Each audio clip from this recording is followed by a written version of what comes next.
இது மகிமை நேரம். ஆண்டவராகிய இயேசு கிறிஸ்துவின் நாமத்தில் அன்போடு வாழ்த்தி வரவேற்கிறேன். ஒரு நிமிடம் நான் ஜெபிப்போம்.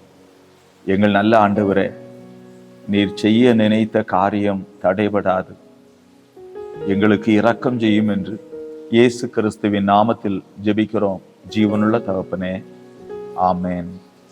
அன்பானவர்களே, உபாகமம் 33வது அதிகாரம் 29வது வசனத்திலே வேதம் நமக்கு சொல்லுகிறது, கர்த்தரால் ரட்சிக்கப்பட்ட ஜனமே உனக்கு ஒப்பானவன் யார்? அன்பானவர்களை, வேதம் நமக்கு சொல்லுகிறது பாருங்கள், உனக்கு சகாயம் செய்யும் கேடகமும் உனக்கு மகிமை பொருந்திய பட்டயமும் அவரே. உன் சத்துருக்கள் உனக்கு இச்சகம் பேசி அடங்குவார்கள், அவர்கள் மேடுகளை மிதிப்பாய் என்று சொன்னான். அன்பானவர்களே, ஆண்டவர் தம்முடைய பிள்ளைகளை ரட்சித்து அவருடைய வாழ்வில் அவர் என்ன செய்கிறார் என்று பாருங்கள். உபாகமத்தின் புத்தகம் 28வது அதிகாரம் 1வது வசனத்திலே ஆண்டவர் சொல்லுகிறார், கர்த்தர் பூமியில் உள்ள சகல ஜாதிகளிலும் உன்னை மேன்மையாக வைப்பார். அன்பானவர்களே, கர்த்தரால் ரட்சிக்கப்பட்ட ஜனமே உனக்கு ஒப்பானவன் யார்? ஏனென்றால் கர்த்தர் அவர்களை இந்த உலகத்தில் மேன்மையாக வைக்கிறார். இதனால் தெரியுமா? வேதம் சொல்லுகிறது, அவருடைய சத்தத்திற்கு அவர்கள் உண்மையாய் செவி கொடுக்கிறார்கள். அன்பானவர்களை, இதுவரை இந்த உலகம் அவர்களை நடத்தி கொண்டிருந்தது. இப்பொழுது அவர்களை ஆண்டவர் அவர்களை நடத்த ஆரம்பிக்கிறதை நாம் வேதத்திலே படிக்கிறோம். கர்த்தரால் ரட்சிக்கப்பட்ட ஜனத்திற்கு ஒரு மேன்மை இருக்கிறது. அவர்களுடைய இரட்சகர் அவர்களுக்கு உள் வாசமாயிருக்கிறார். அல்லேலூயா. தேவனிடத்தில் பட்சபாதம் இல்லை. ஆண்டவராகிய இயேசு கிறிஸ்துவை விசுவாசித்து என்னுடைய மீட்புக்காக இந்த பூமியில் அவர் வந்திருக்கிறார் என்று விசுவாசித்து அவரை இருதயத்தில் ஏற்றுக்கொண்டார். ஒவ்வொருவருடைய வாழ்விலும் அவர் ரட்சிப்பை தருகிறதை நாம் அனுபவிப்போம். அன்பிற்குரியவர்களே, நாம் வேதத்தில் பாருங்கள், எண்ணாகமத்தின் புத்தகம் 22வது அதிகாரம், எண்ணாகமத்தின் புத்தகம் 22வது அதிகாரம் 22, 23 வசனங்களை படிக்கிறேன். ஆண்டவருடைய ஜனங்களை சபிப்பதற்காக பிலேயாம் புறப்பட்டு செல்லும் போது பாருங்கள், வேதம் சொல்லுகிறது, அவன் போகிறதினாலே தேவனுக்கு கோபம் உண்டது. கர்த்தருடைய தூதனானவர் வழியிலே அவனுக்கு எதிராளியாக நின்றார். அவன் தன் கழுதையின் மேல் ஏறி போனான். அவன் வேலைக்காரர் 2 பேரும் அவனோடு இருந்தார்கள். கர்த்தருடைய தூதனானவர் உருவின பட்டயத்தை தம்முடைய கையிலே பிடித்து கொண்டு வழியிலே நிற்கிறதை கழுதை கண்டு வழியை விட்டு வயலிலே விலகி போயிற்று. அன்பானவர்களே, இப்பொழுது கர்த்தரால் ரட்சிக்கப்பட்ட ஜனத்திற்கு ஆண்டவர் எவ்வளவு பெரிய கேடகமாக இருக்கிறார். உனக்கு சகாயம் செய்யும் கேடகமும் உனக்கு மகிமை பொருந்திய பட்டயமும் அவரே. ஆண்டவருடைய ஜனங்களை சபிப்பதற்கு ஒரு மனிதன் புறப்பட்டு வந்தால் உருவின பட்டயத்தோடு வழியிலே அவனுக்கு எதிர்த்து நிற்கிறதை நாம் படிக்கிறோம். 31வது வசனத்தை பாருங்கள். அப்பொழுது கர்த்தர் பிலேயாமின் கண்களை திறந்தார். வழியிலே நின்று உருவின பட்டயத்தை தம்முடைய கையிலே பிடித்திருக்கிற கர்த்தருடைய தூதனை அவன் கண்டு தலை குனிந்து முகங்குப்புற விழுந்து பணிந்தான். ஏனென்றால் பார்க்கிறார், உருவின பட்டயத்தோடு ஆண்டவருடைய தூதர் நின்று கொண்டிருக்கிறார். ஏனென்றால் கர்த்தரால் ரட்சிக்கப்பட்ட ஜனத்திற்கு ஆண்டவர் ஒரு காவலை போடுகிறார். ஏன் தெரியுமா? மகிமையானவைகள் எல்லாவற்றின் மேலும் காவல் உண்டாயிருக்கும் என்று கர்த்தர் சொன்னார். அவர் சொல்லுகிறார், கர்த்தரால் ரட்சிக்கப்பட்ட ஜனமே உனக்கு ஒப்பானவர் யார்? ஆகவே கர்த்தர் நியமித்திருக்கிற நாட்கள் வரை எந்த தீமையும் அவர்களை அணுக விடாதபடிக்கு ஆண்டவர் அவர்களை சூழ வேலி அடைக்கிற ஒரு ஆண்டவராக நாம் அவரை பார்க்கிறோம். அன்பிற்குரியவர்களே, ஆகவேதான் ஆண்டவர் எவ்வளவு ஆச்சரியமாய் நடத்துகிறார் என்று பாருங்கள்.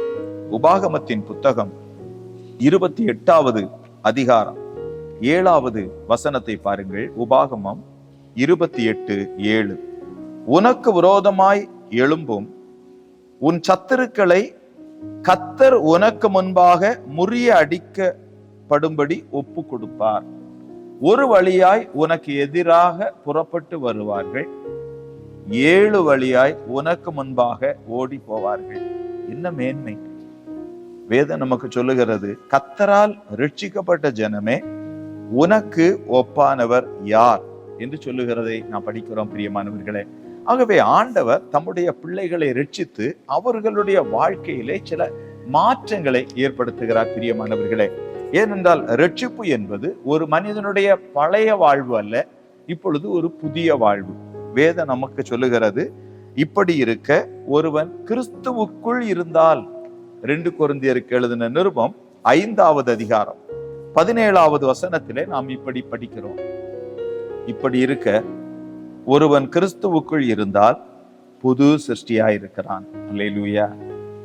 பழையவைகள் ஒளிந்து போயின, எல்லாம் புதிதாயின. ஆண்டவர் ஒரு மாற்றத்தை ஏற்படுத்துகிறார். இப்பொழுது ரட்சிக்கப்பட்ட ஜனத்திற்கு ஒரு புதிய வாழ்வு, பழைய வாழ்வு அல்ல. அவர்கள் வாழ்க்கையிலே ஒரு மாற்றத்தை ஏற்படுத்துகிறார். வித்தியாசங்களை கர்த்தர் அவர்களுக்குள் வைக்கிறார்.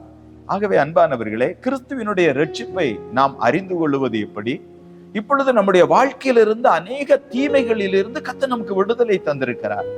அநேக பாவங்களிலிருந்து கர்த்தர் நமக்கு விடுதலை தந்திருக்கிறார். இயேசு கிறிஸ்து மாத்திரமே ஒரு மனிதனுக்கு பாவத்திலிருந்து விடுதலை கொடுக்க முடியும் பிரியமானவர்களே. அவர் பாவிகளின் சிநேகிதன். அவர் நம்மை ரட்சிப்பதற்கு வந்த இரட்சகர் பிரியமானவர்களே. நம்முடைய பாவங்களை நீக்கி நம்மை சுத்திகரிக்கிறவர் என்று வேதம் நமக்கு சொல்லுகிறது பிரியமானவர்களே. எசேக்கியேல் தீர்க்கதரிசியின் புஸ்தகம் 44வது அதிகாரம் 23வது வசனத்திலே பாருங்கள்.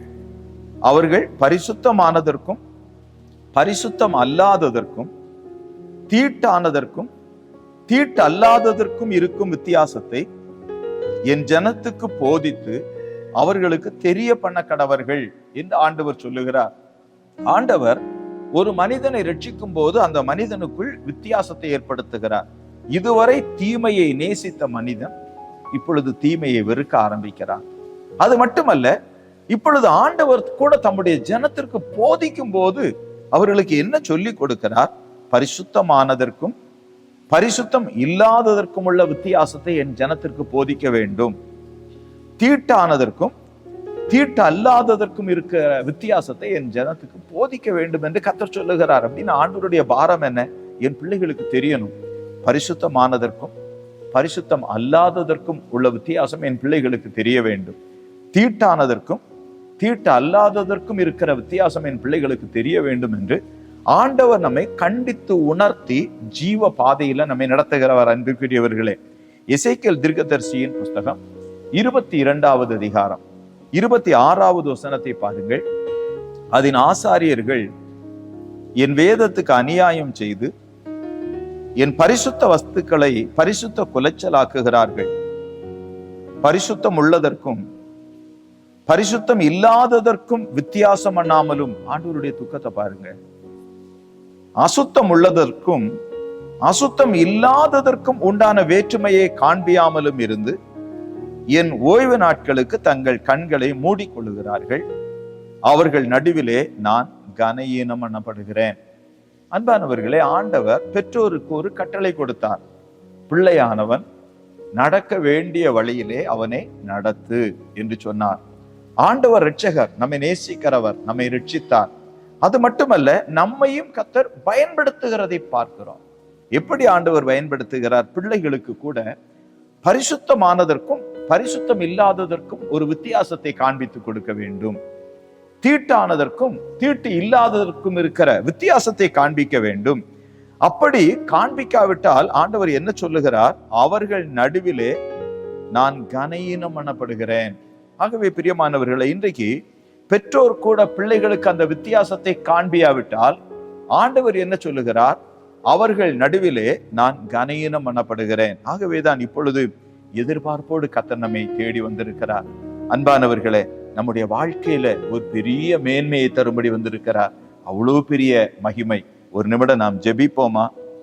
இரக்கமுள்ள எங்கள் நல்ல ஆண்டவரே, ஒவ்வொருவருடைய வாழ்விலும் நீர் இரக்கம் செய்யும், ஒவ்வொருவரையும் நீர் பயன்படுத்தும்.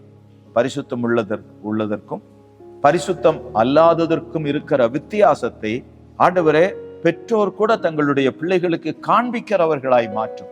எங்களுடைய வாழ்வை அப்படி அலங்கரித்தருளும். இயேசு கிறிஸ்துவின் நாமத்தில் ஜெபிக்கிறோம் ஜீவனுள்ள தகப்பனே, ஆமென்.